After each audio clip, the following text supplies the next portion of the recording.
श्री शिवाय नमस्तुभ्यं।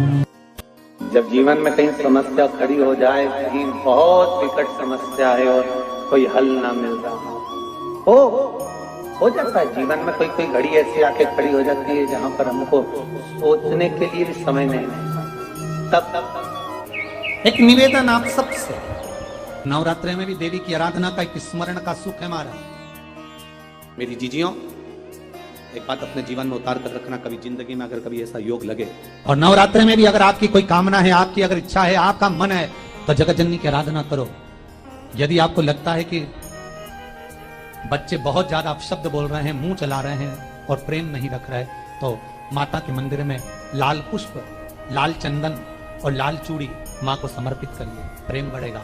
बच्चा कभी आप जी से कम नहीं बोलेगा, प्रेम की भाषा निकलेगी। देवी भागवत में स्पष्ट किया गया, जब जगदम्बा मगर पर आती है उसका भाव अलग है, और जगदम्बा जब हाथी पर आती है उसका भाव अलग है, और जगदम्बा जब घोड़े पर आती है तो जगत को समृद्धिवान बना देती है, वैभव में कमी नहीं आती।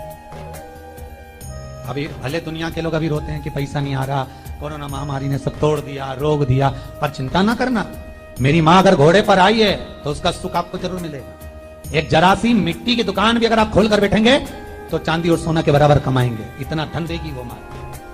साधारण नहीं है मेरी माता, लाभ तत्व प्रदान करती। अब तो थोड़ी शरद चालू हो गई, ठंडक चालू हो गई, तो मट्टी के पात्र का जल से शिव का अभिषेक अभी तो नहीं हो सकता, पर बैसाख महीने में, ज्येष्ठा महीने में कभी मौका लगे अपने जीवन में और तुम्हें लगे कि मेरे जीवन में दुख समाप्त ही नहीं हो रहा, मेरे दुख जा ही नहीं रहा, तो 5 बेलपत्र एक आप लोगों को इस पत्र में शिवलिंग लगा हुआ है, तो हम आपको इसी से समझा देते। एक बेलपत्र जिसकी डंडी का भाग जल जहां से बहकर बाहर निकल रहा है, अशोक सुंदरी का स्थान देखा है ना सब लोगों ने, बस उसी स्थान पर पहली बेलपत्र। दूसरी बेलपत्र पार्वती जी के स्थान पर, अर्थात जो जलाधारी है वहां पर। तीसरी बेलपत्र शंकर भगवान के शिवलिंग के सम्मुख में जहां आप बैठे हो वहां बैठकर डंडी का भाग विपरीत दिशा में रखकर, तीसरा बेलपत्र। चौथा बेलपत्र भगवान शंकर का जल जहां से नीचे गिर रहा है उस ओर सीधी बेलपत्र नीचे की ओर। और 5वीं बेलपत्र शंकर भगवान के अशोक सुंदरी के स्थान को छुआकर नंदी के पास रखकर, जो घड़े में जल है अर्थात मट्टी के पात्र में जो तुम जल लेकर गई हो, उस पात्र के जल से शंकर का अभिषेक कर देना, शिव को वो जल समर्पित कर देना। जिंदगी में कैसा भी दुख हो कटता ही है, वो दुख रह नहीं सकता। ये नहीं, मां जगत जननी की आराधना, जगदम्बा की उपासना। नवरात्रि में 9 दिन में से कोई एक दिन ऐसा ले लो, पति और पत्नी में अगर क्लेश है तो जगदम्बा के मंदिर में मक्खन चढ़ाओ, प्रेम बढ़ जाएगा।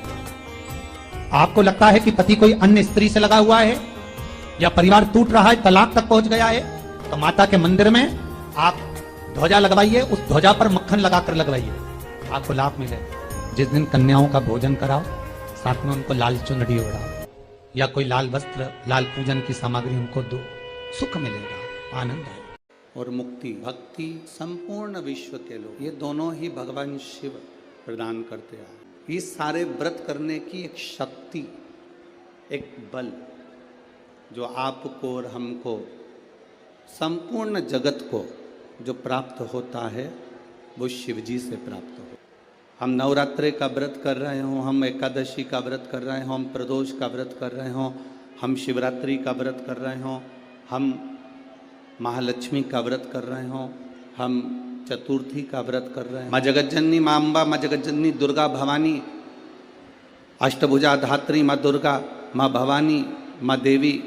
अगर हम शिव महापुराण की कथा को देखें तो माता पार्वती जी अपने तप को कर रही हैं। शिव महापुराण की कथा कहती है केवल वृक्ष की पत्तियों को ग्रहण करती है, छोटा सा अंश दुर्वा का, केवल वायु का पान करती। धीरे धीरे माता पार्वती जी ने वायु को भी अपने अंदर रोक लिया और शिवजी ने पार्वती को वर प्रदान। पार्वती महादेव की कथा को अगर आपने ये शिव और शक्ति के इस नवरात्रि के अवसर पर दिल से सुन लिया तो निश्चित है आपकी झोली खाली नहीं रहेगी, मेरा देवादिदेव महादेव भर कर ही रहेगा। और जब माता पार्वती जी ने पत्ती छोड़ दी, दुर्वा खाना छोड़ दिया, फल खाना छोड़ दिया, भोजन करना छोड़ दिया, जल पीना छोड़ दिया,